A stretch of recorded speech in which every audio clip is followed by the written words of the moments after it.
Welcome to Buckets. I am your host, Brandon Anderson, coming to you live, as always, from our Tommy John Home Studios, here for a little Friday Futures fun with Jim Turvey, back again.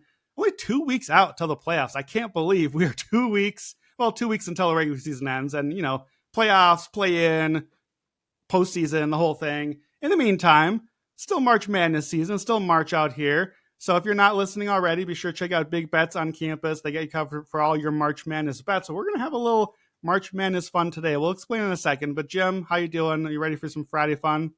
Yeah, I am indeed. You kind of just broke my brain with 2 weeks left. I was like scrambling to Google. I was like, is that accurate? That is kind of amazing. We really are in like the final, stretch run here.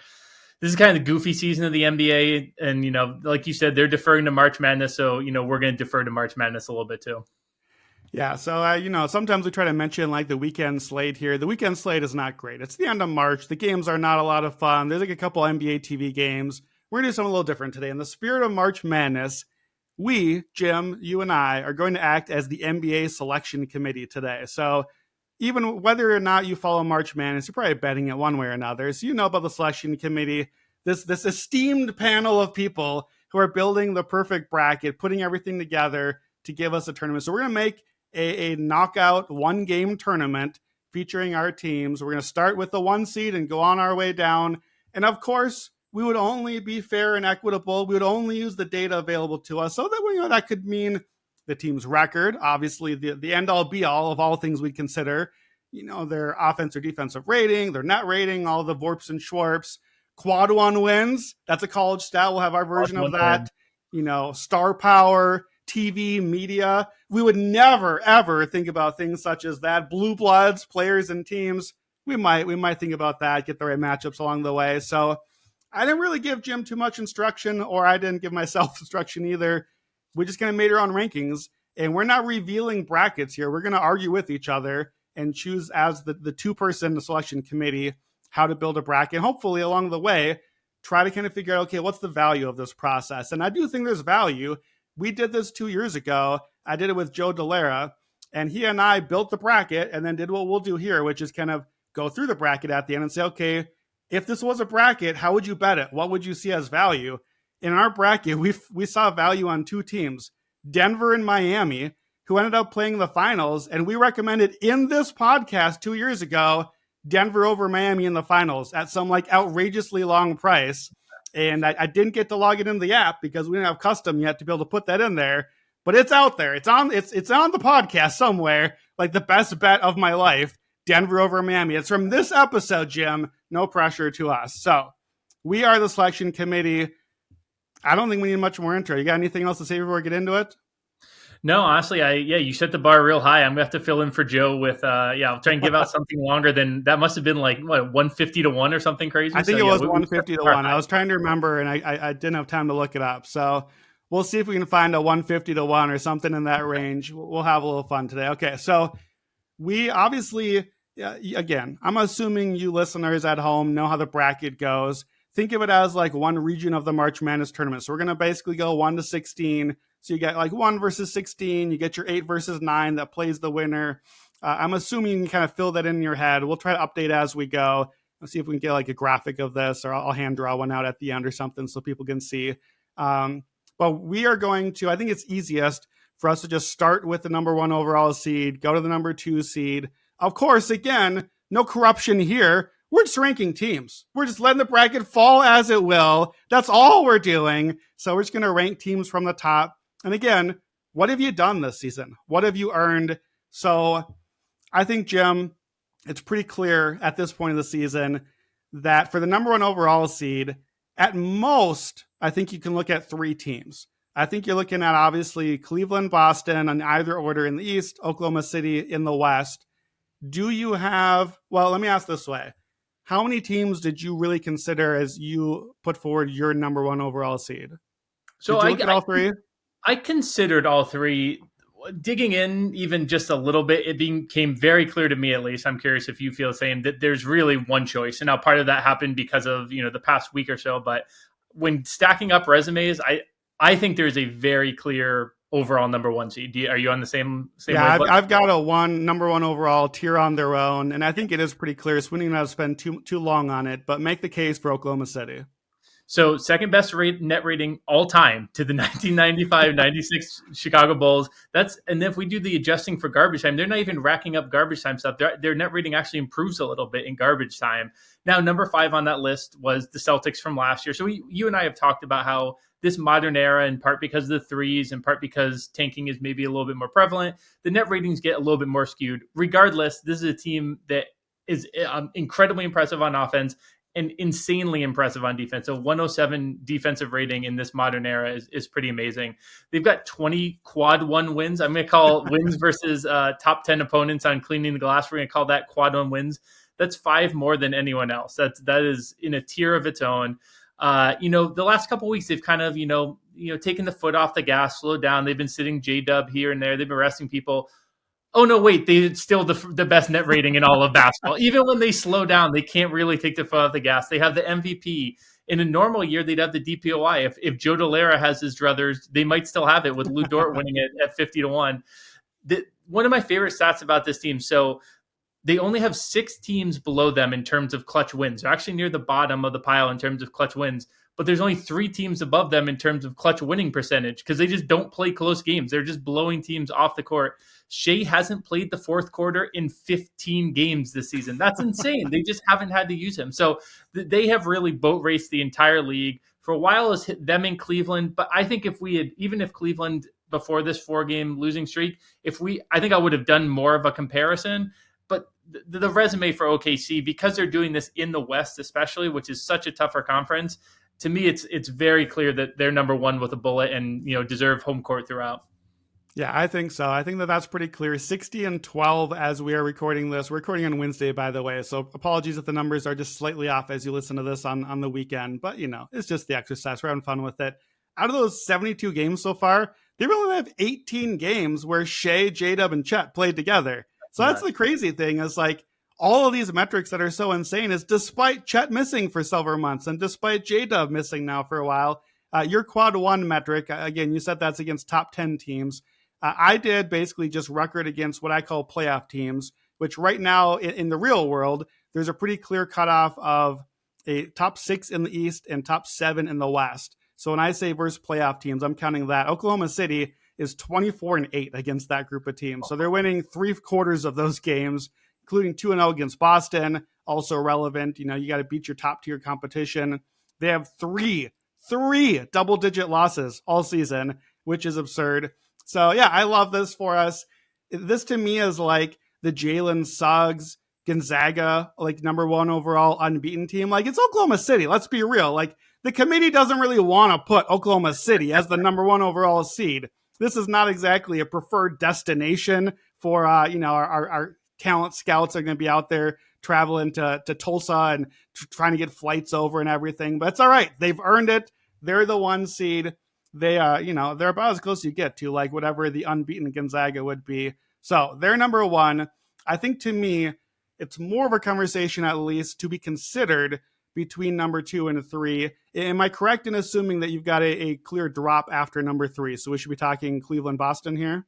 Yeah, it's a massive drop. And you and I did a little bit of talking before this podcast. And for me that it's 1, then 2, 3, and then I think it's almost 4 to 13. You've got a couple lines of demarcation, which I think is fair, but the top 3 are certainly in a class of their own.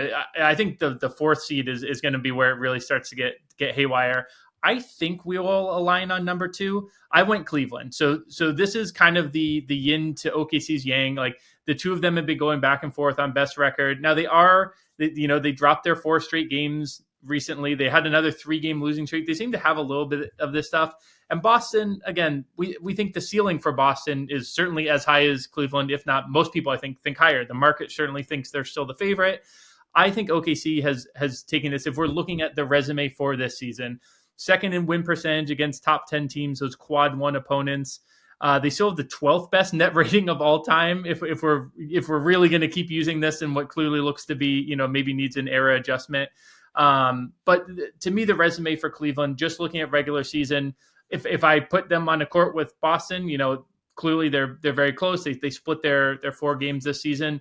But I'm going to reward what they have done. Boston, they've got not the hangover, but when you win a title, there isn't quite the same motivation to go crazy in the regular season.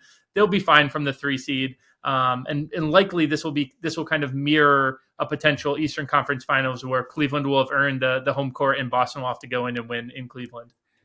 So before I respond here, because we're only really looking at 2 and 3 here before a big drop, I want you to make the counter case for Boston. Why consider Boston at all here?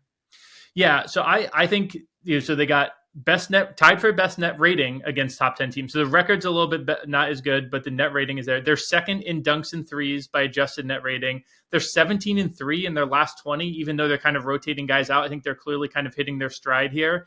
One thing I will say, one worry I have about this, and this is both a worry, but also kind of like this shows just how good they are because, you said your Chet, J-Dub, and Shea stat.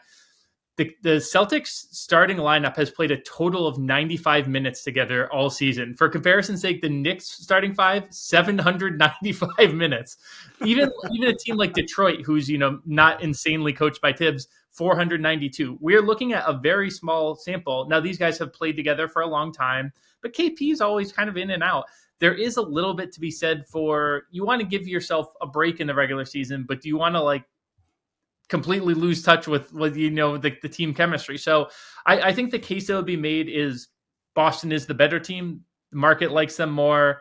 They are deserving as reigning champs. You got to give them that slight boost. But I'm still going Cleveland number 2 by not a hair, but not a chasm either. Yeah, I really wanted to make the Boston case here, just to play the villain, if nothing else. And I think if you're making the case, you got to start with like you said, the fact that they just haven't been healthy.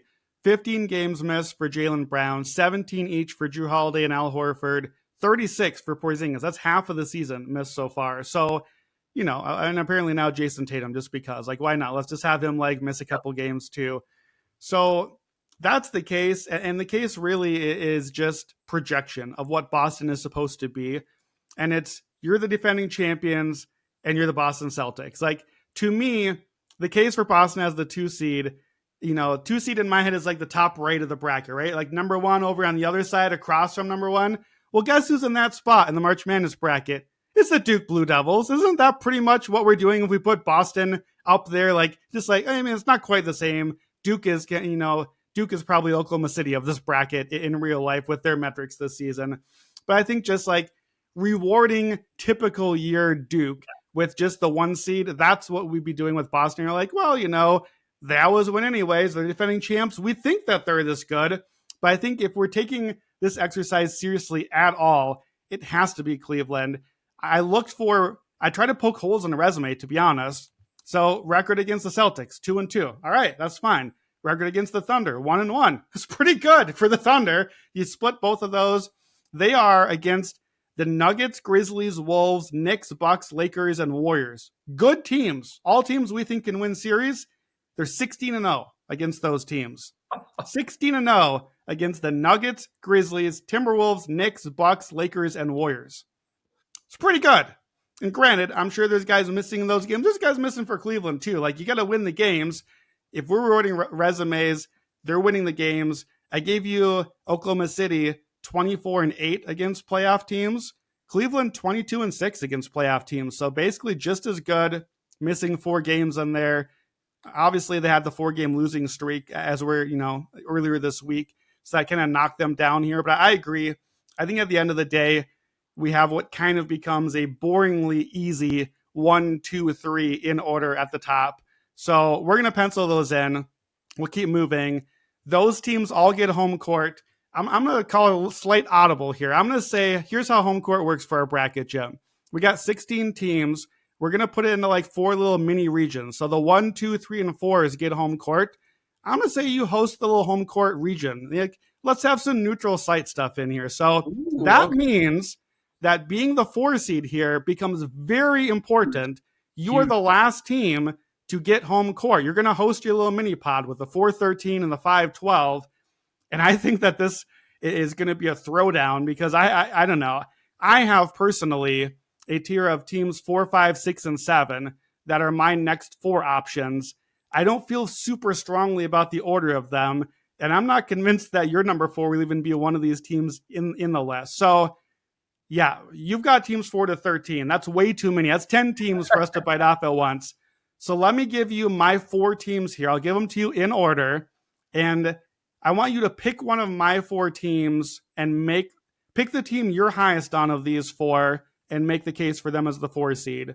So my next choices are Golden State Warriors, Minnesota Timberwolves, Denver Nuggets, and Los Angeles Lakers. Okay. So yeah, we do have a little bit of difference, but we actually have the team you said first was my number 4 seed. It was the Warriors. Now I did this in part with my bracket because I wanted to set up some fun matchups. I wanted to set up a nice little hot take. One of the teams you said in your 4 in this section, I had all the way down at 13. I was being a little bit spicy. We'll get to that team. I think for me, I'm actually going to do the classic flip it back to. There's 2 teams I would be okay with. I'd be okay with the Warriors and I'd be okay with the Timberwolves. For the Warriors, a lot of it is projecting forward. Once they got Jimmy, 16-4, now 16-5. They had that bad loss to Heat last night, but that was without Steph. 16-5 plus 9.5 net rating. That's obviously going to be a little bit lower now. They got smoked by Heat. But here's the thing. So that Curry, Butler, Draymond, Moody, Podziemski in about 100 minutes is a plus 18 net rating. However, that foursome without Jimmy was almost as good. 180 minutes plus 17. Pods, I said this on the pod Sunday night. He's kind of the rug that ties the room together. He really does well to bring that lineup together. He's exactly what that lineup needs. I think that this team is very live. They were the team that, I picked my fighter Sunday night. It was the Warriors. I think that there's a lot to be said. If you look at the standings, they are a little bit lacking compared to some of these other teams, but it's so close. And with a month to go, I think because we're doing this, semi-projecting forward, if we're seeing towards the end of the season, I think that they'll have almost as many wins as the rest of the teams in this. It looks like Curry's going to be back. I think that their case can be made if we give them that, national spotlight boost, if we give them the projecting forward from what they've done right now boost. I think there's a lot to like here. So that's the one team I'm okay with. And then the Wolves, I had them down at 8, but only because I got into some shenanigans with my seeding. I said that they, in my little write-up for them in my notes here, I said they could easily be as high as 4. They're actually in the top 7 by all 3 of the kind of net ratings I look at. I look at the just standard net rating. I look at the dunks and threes adjusted net rating, and I look at the clean the glass. They're one of the very few teams that are in the top 7 for all of those. They're 4th best net rating against top 10 teams, those quad A opponents. And they have a bad team. So I think the biggest case against them is in the clutch. They have struggled. And Ant has really struggled. It's 2 straight seasons of really struggling in the clutch. We just did our postseason podcast and talked about we are Ant believers. He was the number 1 pick. So I think you can easily wipe that away and say in the postseason, Ant does have that level defensively and offensively. He has shown that he's able to step up. I do think the clutch thing is a little bit of thing I want to keep an eye on, and those really close games that the further you go in the playoffs, the more clutch games you have as the opponents just get tighter and tighter is a slight worry for me. So I would lean a hair towards the Warriors, but I'm really fine with either of those 2. Yeah, I was really surprised. The resident Timberwolves fan that I clearly am at all times, I was surprised how high Minnesota went up my list. I'm normally the Grinch. I expected them to come down lower. They're the only team outside of the 3 that we've picked already that's top 10 offense and defense. As we all know, the thing that Matt Moore tweets about every Sunday with his top 10s, it's Minnesota, and have been for 2 months now. They're 9-3 in their last 12 games. 7 of those 9 wins are by 12 plus points. They're 3-0 against Denver. We know all about that matchup. But since Denver is my next team in the tier, that's important. That's a head-to-head feather in your cap here, including they beat them in the playoffs last year and they made it to the conference finals last year. I think that's another feather in the cap for what this team should be. They've missed 53 games of Rudy, Randall, DiVincenzo, and Conley. So I think that even the strong metrics could be even a little bit better. I don't think that's a huge number of missed games, but, we're projecting what you look like in the playoffs. I did have Warriors slightly ahead, some of the same metrics as you.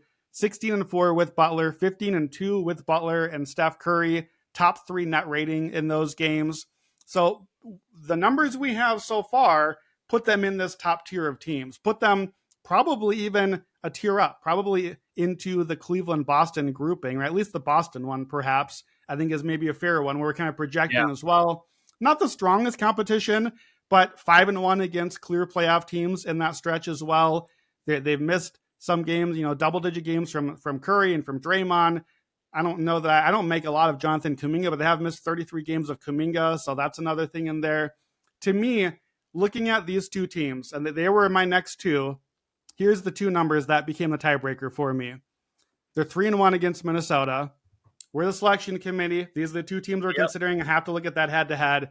And perhaps more importantly, they're 1-0 at having Steph Curry and Jimmy Butler.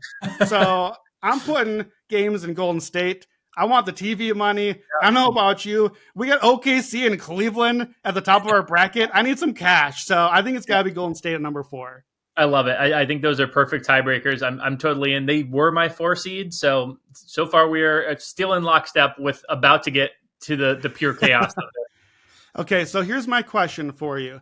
I would be willing. Well, obviously I would be willing.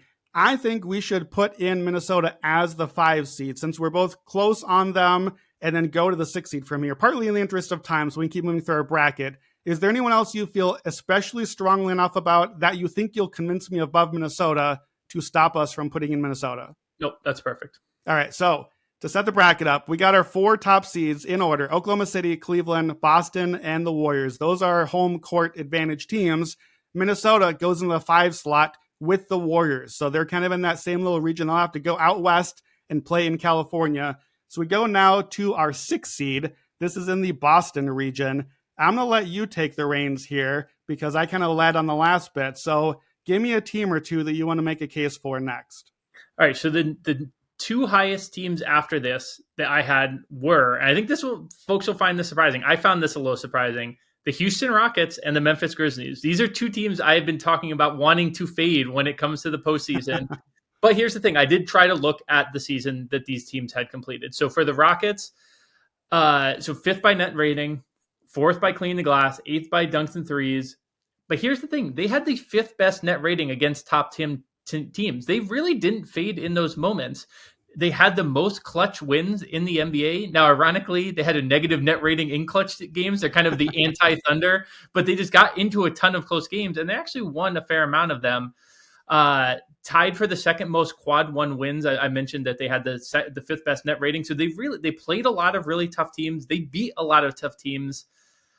We'll get to a team later that I'm looking to fade, but I think there's going to be spots where I'm going to at least be intrigued by series spreads on Houston, or to split the some of those where we bet the exact order of games, because they feel like a team who is going to be overwhelmed in game 1, but's going to really bite back in game 2. So I think maybe we can do some of those, like lead after or series exacta after 3 games, stuff like that. They kind of seem built for that because I think they're going to be a really tough out. I think they will be an out ultimately, but I kind of want to reward them here. And then the Grizzlies kind of have a similar case. I kind of think they're a fraudulent 6 seed, although when we did our playoff Delta players, I was impressed by John Morant. The deeper I dug in, he's not even playing right now, but they are 4th by net rating, 5th by cleaning the glass. These are teams that really, the regular season numbers are pretty strong. Now, I went for the tiebreaker for me between Houston and Memphis was Memphis is 6-16 against top 10 teams, and they're 8-12 in their last 20. So they have a couple of dings on them. I'd be open to, I know there are a couple of teams you said in your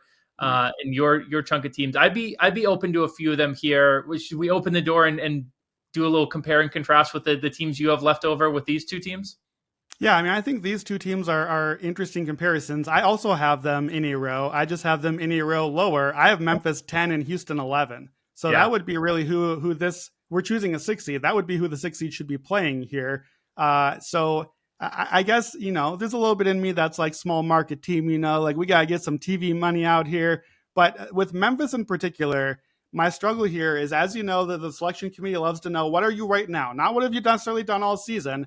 Right now, the Grizzlies have lost 12 of their last 20. They're 8-12 on that stretch. We just lost Brandon Clark.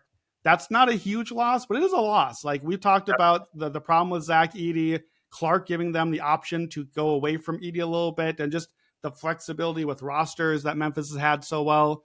They will hopefully get more John Morant, but I don't know if we can count on that. He's 7th on the team in minutes. He doesn't really have the best advanced metrics this year. He's missed 29 games. I don't know how much I can factor that in. I also had a similar stat to you. You had the quad 1 wins, 10-19 against sure playoff teams. Here is the real kicker for me. Against the Knicks, Lakers, Clippers, and Rockets, who I think are the teams we're basically comparing them to here, 3-11. Yeah. So that's not great. Like the season long metrics, fourth in net rating, fourth in SRS, the metrics and the wins put them absolutely in this mix for me. I have in my notes, this is the classic mid-major that everyone gets pissed that we see them 3 spots too low team. Like, to me, I think that's kind of what this maybe looks like for them. I didn't really have much notes for Houston. I just found, as the selection committee, I found other teams more interesting, I think. I like that they're 2-0 against the Cavs. That's a nice feather. You're 2-0 against our 2 seed. I like that they're 3-1 against the Grizzlies, especially in this head-to-head comparison. The metrics are good. I'm going to bring in one other team here. Go ahead. Can I make a proposal to you? I'm wondering if this is the team you're going to say. So this is the Celtics bracket. I originally had set up this. Yeah, I think we're on the same track. I had originally set this team much lower, and I still will make a case against them because I want to be a hater for a minute. But I think that there's a team that makes a lot of sense to throw here. But my Rockets, especially with you mentioning the record against the Cavs, I don't care about the Grizzlies. Can we settle on the team that I think we're both thinking here at the 6 and then slot Houston into the 7? What are your thoughts on that? I am curious. I was going to propose, I think, a different team for the 6, but I like where your head is at on this. So make your proposal, and I think I'm open to this. Okay, so this is a team I had all the way down at 13. Okay. This is the Los Angeles Lakers, the team you mentioned up in that top quadrant. And again, I do think that cases can be made for it, but I'm going to make the hater case before then saying let's put them at number 6. So first of all, if you undersee the Lakers, you're going to get great controversy. You're going to get great headlines. It's going to be everyone's talking about it. However, I think if you put them in Boston's bracket, you're going to get great ratings, and that's what you really care about. So here's the thing. They're 14th in net rating. They're 12th by dunked in threes. They're 14th by clean the glass. A lot of that makes sense. They haven't had Luka all season, you can say. However, with Luka and LeBron on the court at the same time, they have a negative net rating so far. And again, it's going to take time. Playoff Luka and LeBron is going to be totally different. But I don't know. They do have a lot of clutch wins. They have a decent number of quad 1 wins. But again, we really haven't seen the Luka LeBron thing take off just yet. So I think you could make a case for lower, but I would totally be down for having them in the 6th spot here, throwing them in the Celtics bracket and just, making sure we rig those officials so that we get every single chance of Boston and LA in the regional tournament there in Boston. Yeah, in Boston as well, where I'm sure that they're going to make sure like the air conditioner is magically broken for that day, and all the fun 80s things coming here, 70s, 60s, like the whole mix. So yeah, it's really hard to know where the Lakers should go because I think it's pretty clear you shouldn't just use the full season metrics. Like, it's a totally different team now. We just don't have that much of anything else to compare to. February 10th to March 8th, they had both guys all but one of the games. They go 9-3, but I was pretty skeptical. Like, I was the one in on the Lakers after the trade. I bought some stock. I wish I could have sold after that. They were number 2 defense, but number 15 offense. I was like, okay, that's not what I thought I was buying here. I thought I was buying offense, not defense. And gold. Yeah, it seems like it's kind of regressing back that direction. One thing that surprised me is that did make the Lakers kind of stay up in my rankings. Against other teams that I'm comparing them to, 3-0 against the Warriors, 2-0 against the Grizzlies, 3-1 against the Clippers, 2-0 against the Knicks. That's the whole season, but I feel like, I think those are pretty good records there. 2-2 against Minnesota, that's why they stayed below there. And again, it's LeBron, it's Luka, it's LA. So, I like it. I like your devious mind. I can't believe it. The odds, how the Lakers have fallen in as the 6th seed in. I guess it's Boston's region. Okay, so the Lakers go in as the 6th. Houston then, I'm with you. We're going to slot Houston in to the Cleveland region, which I think is just crying out for a 10 seed for us to bet on at this point when we get one. We'll see. I know you're high on the Cavs. Okay, I'm going to jump in with a team here. So we're on seed number 8. So we're looking for 2 teams now. We're looking for a matchup really here. This is going to go into the OKC bracket. We need an 8-9. And I don't know how this is going to happen in Oklahoma City because I don't know how this team drops below this. Denver's got to be in the matchup, right? Like, Denver was my number 6 here. Denver is only 9-9 since the All-Star break, but they're 16-4 before that. We know what this team is. Like, we know that they are the champs 2 years ago. We know that they've been missing Aaron Gordon 30 games. They've been missing Jokic 11 games. That's a lot of dudes, but 11 games of Jokic is pretty important. They're 4-7 when he's out, so they're a 54-win pace when Jokic plays. I don't think you can put them in the top tier. They're 0-4 against Boston and Cleveland. They're 2-2 against Oklahoma City. Obviously, we know the Minnesota thing. I don't know, maybe Denver, like in real life, would Denver so badly want to avoid Minnesota that they would opt into the Oklahoma City pod in the bracket? I don't know. Maybe they would, but in the real life March Madness bracket, we got Houston, the University of Houston, as the 1 seed, and they got Gonzaga, the 8 seed, and everyone was all up in arms. Top 10 KenPom team. Oh my God, how do they have to draw them as a second round opponent? I think this is our version of that. Denver's got to be one of these two, right? Yeah, I had them as my 9 seed. And honestly, again, it could have been higher. So there's a lot of distrust around the Nuggets right now. It seems like a lot of people are just kind of out, but like a lot of vibes-based stuff. But I will say there are some sketchy numbers. They're downright bad against the top 10. They're 8-15 overall. Wow. They are great in the clutch, but again, and some of that is certainly Jokic. Having Jokic in the clutch is amazing. And I think that's the case that lets them go too much further than this, because and I think, are we setting this up like college where it's like a 1 game, It's a 1 game knockout. In a 1 game knockout, I mean, you got Jokic. You have the best player in the world by like a decent margin. So I think we truly can't let them get any further. And I think it's going to make up a very, very interesting second round matchup as long as they get out of the first round. But in OKC Denver second round, even though those markets aren't huge, is going to draw a ton of eyeballs, as the MVPs and 2 teams that have had a lot of success. So I think that I love having Denver here at 8.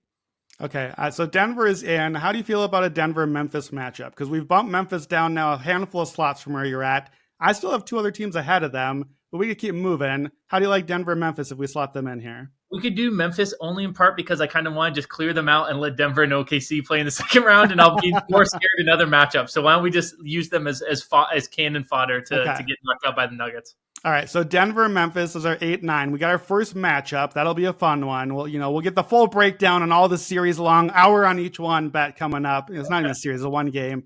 Winner takes on Oklahoma City. So now we go to what I think is the coveted 10 seed.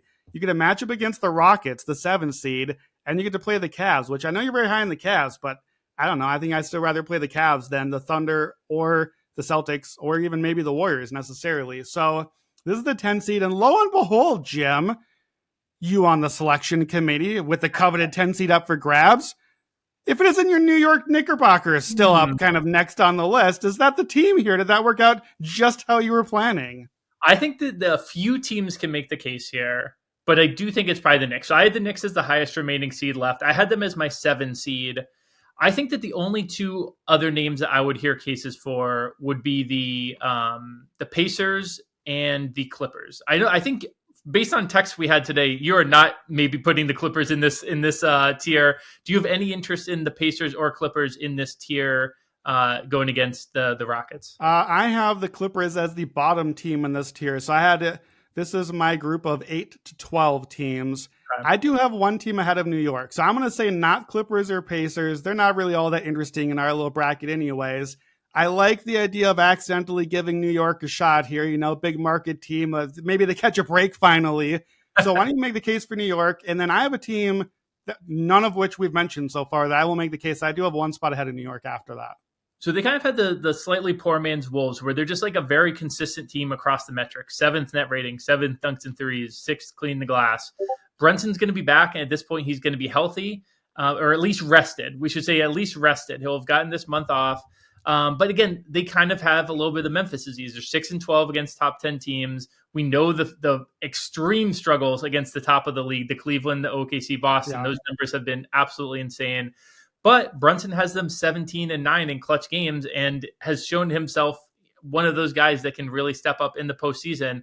I think Rockets Knicks would be one of the most fun series we could possibly drop. You just cash the plus, 350 for the series to go 7 games now. It would be a bloodbath. I think it would be kind of the Knicks' nightmare because it's a physical team that's going to kind of beat up Brunson. And I think that the Knicks would go through in 7 and then just be completely worn down by the second round. But I think that they have a really deserving resume. I'm curious who the team. I guess I can guess who it would be, but I there's one other team maybe that I can see. So tell me the team that you're thinking about here. Yeah, so I had Knicks, 9-9 since the break, only 4 wins by more than 5 points. Oh, and let's see, 5, 6, 7, 8, 9, 0 and 11 against the Celtics, Cavs, Thunder, Lakers, Warriors. So that's our top 6 seeds other than the Timberwolves. They do have one win over the Timberwolves. So that to me is the case against them. Like, this is like the no quad one win sort of team if we're really narrowly defining quad one. I do like the 90s throwback Rockets Knicks possible matchup. Like, give me like a plus 4,000 ticket on, do we get a cutaway to a white Bronco chase? Are we allowed to bet on that action? Speaking of a throwback, I'm going to go a decade further back. I got the Detroit Pistons as my number 18. Wow. So here's the case. We love as a selection committee to take what you are right now. And here's what the Pistons are right now. Since February 7th, 16-6, 11 double-digit wins. Their net rating is plus 10.4 in that stretch. That's tied for second in the entire league. That's 22 games. That's a quarter of the season. That is not a small sample anymore. I think the Pistons, the way they're playing right now, like every time Kirk Goldsberry posts the chart of the different metrics and like what jumps out, the Pistons are up in the quadrant of good every single time. The metrics, the record against some of the other teams in here, not all that great, but neither are the Knicks. So why not believe in what the Pistons have become? And how confident are you as a Knicks fan? That could even be the matchup, I think, right now, Knicks-Pistons in real life. How confident are you that the Knicks are definitely the better team? The Pistons numbers are way better right now. Yeah, the Pistons. I had the Pistons all the way down at 14. I have a little bit soured on them as we're doing these recent deep dives. You mentioned that the resume against the good teams isn't great. 6-15 against top 10 teams does feel a little fool's gold. I mean, these are top 10 teams. Everyone's going to have a mediocre record, but we look at Houston, who was only a few seeds ahead of them, and they were they had 15 wins against top 10 teams. So I think there is a difference for me between the Knicks and the Pistons. I do think the Knicks are the better team. I do think with Brunson there, they have a much higher playoff ceiling to me. I could be talked into Detroit. I honestly didn't have a ton on Detroit. I kind of had them in a tier below the rest of these teams. Now, with recent injury news, since they can make the case for one other team joining them there. But I would be fine to go with either of these two teams. If you feel strongly in Detroit, you gave me one earlier. I could give you this one. I really don't have strong preferences on this matchup. I think Houston, New York's a little bit more fun. The folks. I'm getting something in my ear. We want more money. We want the big market. Okay, the Knicks are the 10 seed. We're penciling the Knicks as the 10 seed. I think that if you're that close on Detroit, if I almost convinced you, I'm going to say Detroit's our 11 seed. We're going to get a Pistons Lakers. There's your 80s throwback. Pistons Lakers to start out. Pistons Lakers to face the Celtics. Oh man, we didn't even try to do that one. That's perfect right there. Okay, we know we love a 5-12 upset. I'm totally fine with that matchup. However, I'll say there's one team that I'm pretty intrigued by that if we put against the Lakers, I think I will bet. And now maybe I'll have to try and bet them against one of these other teams coming up here. Yeah, I thought about this. I don't know if it's the one I'm thinking of either, but there is an interesting matchup also that we could put in there. But I'm going to, we're 38 minutes in. I'm going to keep us moving. I'm going to put us in Detroit there. We've got, I think you and I had a clear drop off after 14. So that means that's a 12 seed here. We have 3 teams left. You mentioned 2 of them, the Clippers and the Pacers. The Bucks are the other one that we've got to talk about because, 24 hours ago, the news comes out that Damian Lillard has, deep vein thrombosis. Yep. The bad thing, the thing that is the reason Wemby is out for the season, the thing that we connect with Chris Bosh. Every person is different. So we don't know. It's too early to know yet. By the time you listen to this on Friday, maybe news will come out like, oh, he's out for a week and he's good to go. For now, I kind of assume the worst and that we may not see him again this season. And you and I have had a lot of Bucks conversations. We're pretty soured on this team anyways. So I can't drop them below the top 14 because their metrics are just clearly above the rest of the teams. I certainly can't drop them out of the field. You still have Giannis in a game. But to me, I'm jumping ahead a little bit. We're at the 12 seed. I think the Bucks have to go last of this group. I think they fit in at the 14. Do you agree? Perfectly agreed. 4-17 against top 10 teams. And now they've got Kyle Kuzma and not Damian Lillard. I am okay with 14. And congratulations, by the way, to the Celtics who draw Giannis in the first round as a reward for their 3 seed. You get Giannis, and then you get the Lakers or the Knicks, or sorry, the Lakers or the Pistons after that. We definitely know which games are going on TNT. The Cleveland bracket is our NBA TV bracket. We've created that one. This one's getting the lead billing. Okay, so 5-12 upset. We know as always the place you look on your bracket in March. Minnesota is our 5 seed. We have left the 12 and the 13 here between the Clippers and Pacers. We got to make this decision fast. What's your case for either one of those teams? Who intrigues you more? I'm intrigued by both, to be perfectly honest. The Pacers off the conference semis last year, they're kind of like in that 10 range across all of the metrics, all the net ratings. But that Halliburton, Nembhard, Siakam, Turner, they're plus 14.3 in 450 minutes. Halliburton's quietly kind of back to himself. They're 9-13 in the clutch and have one of the best clutch net ratings, in part because Halliburton is such a good clutch offensive driver there. He's very unselfish, but can push and shoot too. Only Cleveland and Boston have more wins against the top 10 in the East. They kind of slip up against bad teams, but are good against good ones, which I think is actually a good thing come postseason. You don't have to play the bad teams anymore. They gave Cleveland one of their rare losses. Here are the teams this season to beat Cleveland by double digits. The Thunder, makes sense. The Pacers and the Hawks. Of course, the Hawks had to be in there. Those are the only 3 teams to beat Cleveland by double digits all year. I think this Pacers seems interesting. However, I'm also vaguely intrigued by the Clippers. This is a relatively new, vaguely intrigued. I texted you about it today. I just think that in certain matchups, and maybe this is how we can delineate to make it interesting, I'm getting high on Chris Dunn. I'm starting to get the Jalen Suggs, Chris Dunn treatment in my brain here. And that, we've talked about if Kawhi can beat Kawhi. If Kawhi's Kawhi and they have Harden and they've got a couple of defensive weapons, I'll shout out Joe Dolera was angry that I didn't give him credit on the podcast, but he was leading with Ben Simmons. I'm not going to ever fall in love with Ben Simmons. Chris Dunn, now that's a non-shooter that I can get behind. So I'm vaguely intrigued by both teams. I think the Clippers have like a lot of wing defensive stoppers. So our 4 and 5, maybe we slot the Clippers on the team that would make things a little bit more interesting, but I'm intrigued by both teams. What are your thoughts? Yeah, I'm also intrigued by both. I ended up having the Pacers with the Bucks in a tier, like kind of a middle tier, 13 and 14. So I did have them clearly below the Clippers, but I'm intrigued by Halliburton, who I kind of was like, oh man, made my Elite 100 rankings look like trash. Last 12 games for Halliburton, 151 offensive rating on the court. 12 games, 151, pretty good.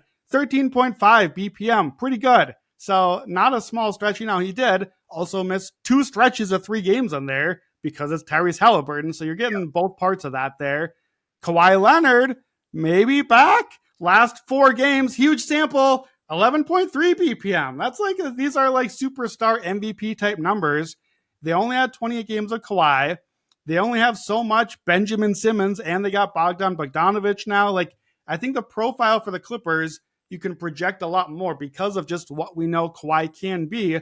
And given that we're doing this today, right now, while Kawhi for 1 week looks like Kawhi again, I feel like I'm more intrigued by him and by the Clippers. I did note 1-19 record against combined Celtics, Lakers, Rockets, Timberwolves, Thunder, and Suns, who shouldn't even belong in that mix, but they got crushed by the Suns this year.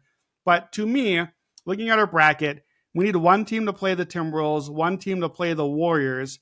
I think a Pacers-Warriors series is supremely fun. Just like running up and down the court, a lot of buckets, small ball all game long. I think we go Clippers at the 12 against the Timberwolves. Even though the Clippers have not fared well, I think it's a really interesting matchup. That's the one that we're leading all the analysis with.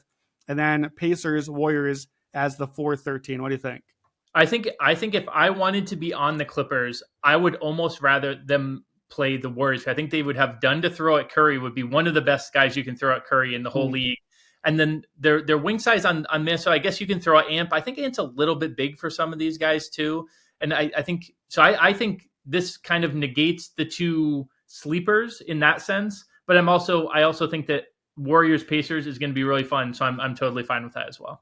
Okay. Yeah. And I think too, we'll see. We'll talk about the bracket again in a second as we finish up here. But I think the Clippers, they could be maybe your Cinderella team in the bracket. If they can get past Minnesota, then they get that Warriors matchup. Yeah. And maybe, you look forward a little bit. Maybe they do make a run until Kawhi's knee explodes again. So, okay. We talked for the podcast. If we have extra time, we'll figure out a whole play-in system. Well, surprise, we don't have extra time. So we need 15 and 16 seeds. I could just as well just put in a bye week there and just like give our top 2 teams a game off because it's a huge drop off from here. I had numbers 15 through 19. So here's what I'm going to do. I'm going to give you those 5 teams. I know it's not going to necessarily match yours, but I want you to pick one or two of the five and make the case, and we'll quickly choose some fodder here that we know Oklahoma City and Cleveland are going to crush anyway. So I had a pretty clear 15 actually that I almost moved up to the next tier.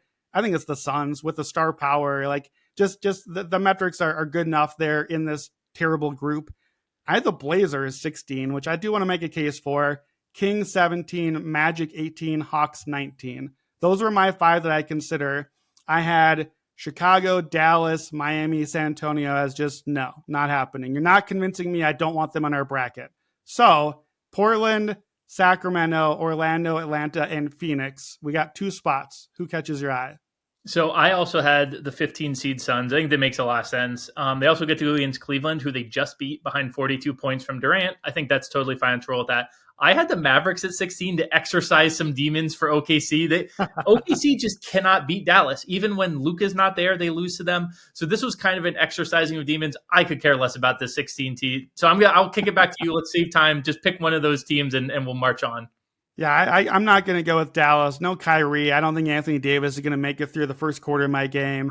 I couldn't find anything exciting about Atlanta. Like their metrics really left me cold. And I think they are an actual playoff team. So that made me just like, all right, that's not going to be a team I'm excited about. Orlando, okay, we get more Paolo and Franz. The metrics haven't been great because they're missing them, but they're only 15 and 18 with both of those guys. Obviously, no Jalen Suggs. We know that that's really big for them. If we did this in November, Orlando would have been like the 6th seed, right? You had the 12-1 stretch, but they're 23 and 37 otherwise. Sacramento, I had ahead of them. Don't care. Couldn't care less if the Kings are in the playoffs or not. Here's the case I want to make. The Portland Trailblazers, from January 19th forward, 19 and 13, plus 4.7 net rating. That's tied with the Lakers. They're 4th in defense on that metric. I think they saved Chauncey Billups' job, which is shocking. I thought Billups was going to get fired like 2-3 years ago already. They don't have any of the profile, like they're 23rd in net rating and SRS. Like all the season long is just out the window. But if we're just looking for like a Cinderella that I want to watch play, I don't want to watch the Kings or the Bulls or I don't want to watch these other teams get demolished by the Thunder. I might be intrigued by Portland. Can they like make it to halftime and keep a game? What do you think about Portland? I'm totally in. You need a Cinderella story, and they have been the Cinderella story. And hopefully, in this theoretical world, it also cashes Joe's plus 5,500 to make the playoffs. So we'll roll with Portland. And Portland is as close as we get to Seattle, so maybe Portland has a chance for a little Seattle revenge on the Thunder. I don't know. We could get a storyline out of that. Okay, really quickly, we're going to take 10 minutes to just kind of break down our bracket here. So for the listeners at home, here's the bracket. I'm going to kind of do this in bracket order now from top down. So we got the 1 seed Oklahoma City Thunder. They face off against Portland in the first round, the 16, our last team in. Winner takes on the 8-9 matchup, Denver versus Memphis. So let's go one pot at a time. So we're not doing the whole thing. So Oklahoma City is the 1 against Portland, and then Denver, Memphis. Anything stick out to you, Jim, and our little, but again, one game here. All I get is one game in each matchup. Coaching matters a little bit more. Star power matters a little bit more. Is it just Oklahoma City or does, I presume, Denver? Do they have a shot here? I would definitely go Denver over Memphis and OKC through. It gets really interesting here. I think Denver is very live, even with the bad vibes around them right now. If it's a healthy Denver team, we talked about this on the other part. Jamal Murray is arguably the hardest player to get a read on if he is good or not. And I want to see, in the real playoffs, we'll get 7 games to see what Jamal Murray we have. Even that sometimes can go from series to series, it feels like. But if we are getting a good Murray, I think Denver is as live as any. I think that, Jokic, OKC does not, no team has answers for Jokic. OKC really does not have answers for Jokic. I'd lean towards, just because Jamal Murray is a question mark and not a sure thing, I would lean towards OKC. This wouldn't be the time I would take them out. But I think Denver is very intriguing. And if we see good Jamal Murray, I'm going to start to be very Denver curious. Yeah, I would be curious, but I also, of all the teams to play, Oklahoma City is just going to throw dudes at Jamal Murray all games specifically. Yeah. And so, I feel like we're going to see Jamal Murray. We're going to see him shoot 4 of 17 in this matchup. And I think Jokic will, we do have the old David Robinson, Hakeem Olajuwon, the second round, you stole my MVP, prepared to die. We set that up too. We didn't even try. Look at the narratives. We're just loading this bracket up here. I think Oklahoma City goes through. They're just the better team. But That's the Western Conference Finals I like to see. So good on us for giving us a chance to see that one early. Okay, let's go over to our 2 seed.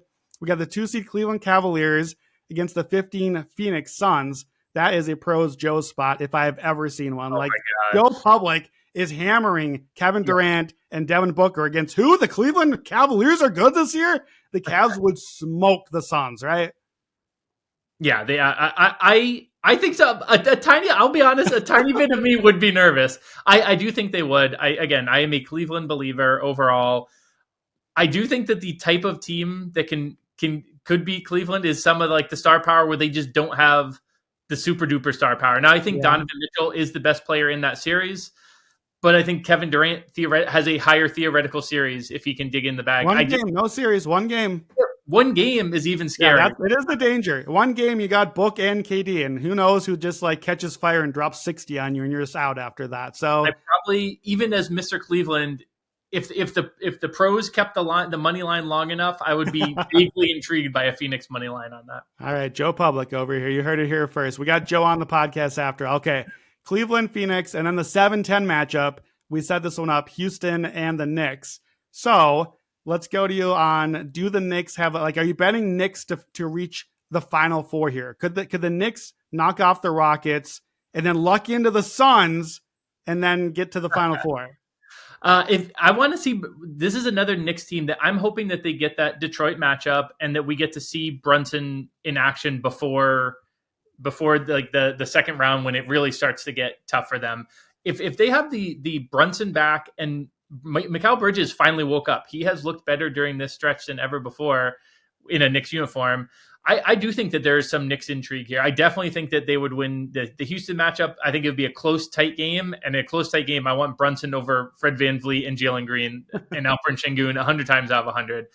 Against Cleveland, I'm sticking with my guns. I think Cleveland is just a much better team. So that, to the point that it won't really need to be a clutch game. I think Brunson, could have an excellent game, and they just don't have the guns to keep up with the Cleveland offense. So it's boring, but right now I've got OKC and Cleveland out of the two quadrants. Would you be betting New York to make the run to the Final Four? I would be. I mean, I think New York is favored in the 10-7 game. They're the lower seed, but I think they're clearly favored in that game. And I think honestly, when you see that, we saw the Colorado State as the 12 over the 5, and then they ended up winning that game over Memphis. Sometimes when the lower seed is favored, it's for a reason. You should just bet the lower seed because we all know. So I think that's what happens there. We've talked a lot of crap about Houston. I hope Houston shows up and goes up 2-0 in their first series, and they get a shot. They could do it. If they get a couple of these teams, if there were no refs involved, I would pick them to beat the Lakers. If they drew the Lakers somehow, I think that whistle could be legendary if they play them. But like I said, I think I'm going to want to be on Houston series spreads. I'm pretty intrigued. They have done well against good teams. I'm going to actually I'm going to go back on. I called you out as Joe Publica here as a one-off tournament shot with Booker and KD, just the chance to catch fire in a one-off tournament shot. Like we just updated on the Action app. Got now the 0.1 unit and the 0.25, 0.5 up to 1. The 0.1 is just sitting there right there for me. I think just like a 0.1 on whatever the Phoenix long odds, just because one off and, does either one of those guys just absolutely catch fire? There's nothing you can do about it after that if that's the case.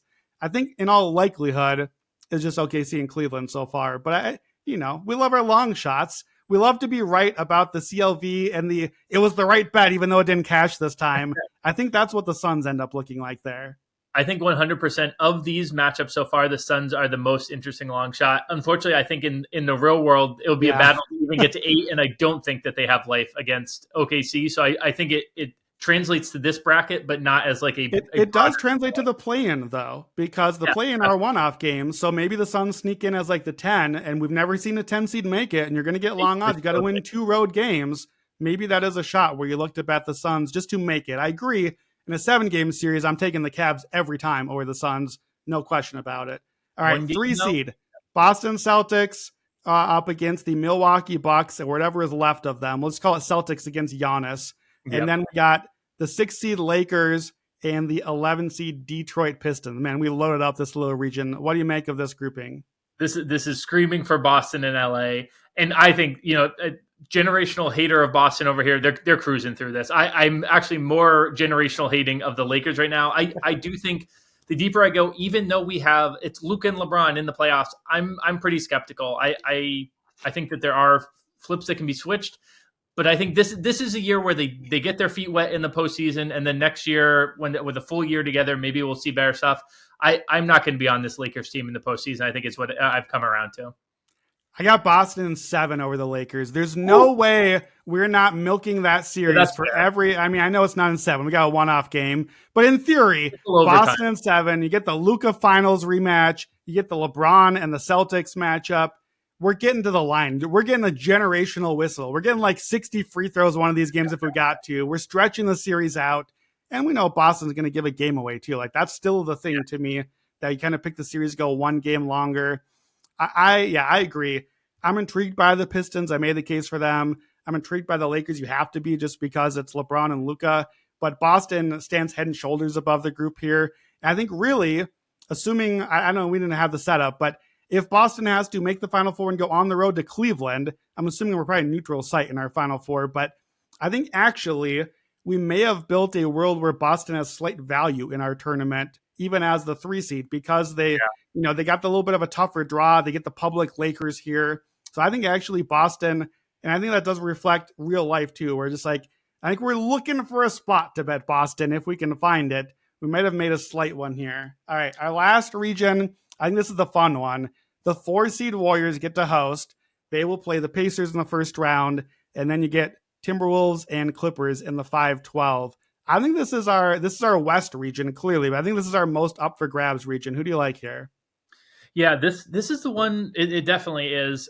There's a couple of fun little teams here because I'm intrigued by both of the lower seeds, but I'm also intrigued about it. It's just you somehow put the 4 teams I'm highest. This is how it goes, right? All the teams you like before the bracket, and then they're all crunched in the same little region every single time. I will say this: I think that the way we did it, like when we were seeding them, I was saying I think that this neuters a little bit of the underdogs. So I personally would go with Golden State and Minnesota, and then Golden State through. Boring, chalky. But I will say, Indiana right now. I'm looking at the standings. They are sneaking up, and I think that they are potentially live. I mean, they're 3 games behind the Knicks right now. They're in that 4 seed. I'm going to want to smash their first round matchup against either Milwaukee or Detroit. I really think that they are a better team than either of those two. If they somehow get to the 3 seed, I am going to be on the series spread against Boston in the second round if we do get that matchup. And even against Cleveland, as much as I like Cleveland, I do think Indiana's a team that I'm vaguely intrigued by. Unfortunately, the Warriors out west are the team that I'm even more intrigued by. So I will have Warriors and Wolves, and I will go with Warriors over Wolves. Are you gonna get your clip? I didn't even mention the Clippers. Who I know. I'm gonna jump in on the Clippers here. Yeah. The Clippers in this bracket. We love the 5-12 upset. I'm taking Clippers to make the Final Four. And again, one-off tournament. Kawhi's only got to play 4 games. I'm taking the Clippers championship ticket on this one. And I got to say, too, like genuinely, I know we're having fun. I'm intrigued enough, like looking at our list of the 9-16 seeds, Memphis, Knicks, Pistons, Clippers, Pacers, Bucks, play-in teams. The Clippers way jump out to me as just like upside of making a deep run. Now, in real life, the like 6 seed team never wins the title. It's always a top 2 or 3 seed. But to win a couple of series, to hedge out maybe of winning the finals or the Western finals, I'm intrigued by the Clippers. I'm intrigued by, we know I can't quit Kawhi Leonard. And in this scenario, we only have to have him for like a week of games. We basically invented, the in-season tournament here. But I don't love the matchup for the Timberwolves. It hasn't gone well for them this year. But if they do that, I do like the matchup against the Warriors as the Clippers. You can put Kawhi on Jimmy Butler. You can put Chris Dunn on Steph, like you said. I think they can kind of go small. Zubac can actually punish them. I think he's playable in that matchup. I think that's interesting. I think the Clippers, to me, my note for them, I had them a little lower overall, but they seem extremely matchup dependent. So they're a team that I think depends a whole lot on what the draw is. But the right draw, or lucking into the right draw, if like the wrong team wins or loses, I don't know, man. Like, I can't believe we're here. I kind of thought going into this exercise, maybe I just tried to make a case to just leave the Clippers out of the bracket entirely. They're my bet. Like, they're my Cinderella long shot here. in the Can I bring tournament. it to the real world real quick to make an extreme example of what you just said in matchup dependent? Because I think this is very true even in 7-game series. So right now they're the 7 seed and would be going up against Houston. And you know what is crazy?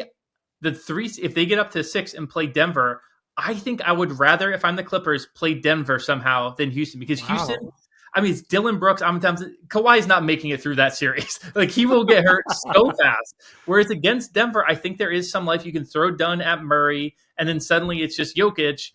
I almost think that the Clippers match up better with the Nuggets and the Rockets, which just makes my brain explode. But to the point, I think the Clippers are like the ultimate matchup team that I'm intrigued by. We just did them dirty and put them in the bracket where we love all the teams, at least for me personally. But I can definitely see the case for the Clippers making a run here.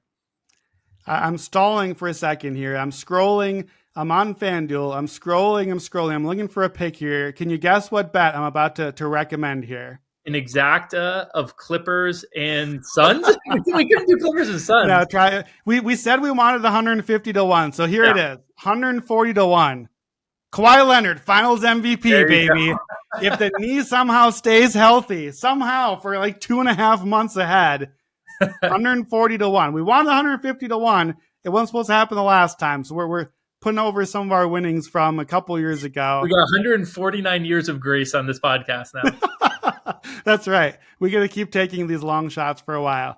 All right. We did not quite get in under an hour, but we're calling it close enough. To our producer, David Payne, thank you. And all of you guys listening along. We're a lot of fun on these Friday futures. I never know which thing we're calling it, but it's Wednesday. So whatever it is, enjoy it on Friday and the weekend. Thanks to Jim Turvey, as always. Don't forget to download and check out everything in the Action Network app.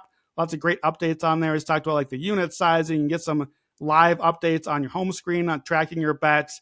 Track that Kawhi Leonard 140 to 1 bet all the way to the NBA Finals. Don't put that one on your home screen. Like, you don't want a reminder of that for the next 2 months. Don't forget to join the Discord Action Network link in the description to chat it up with people in there.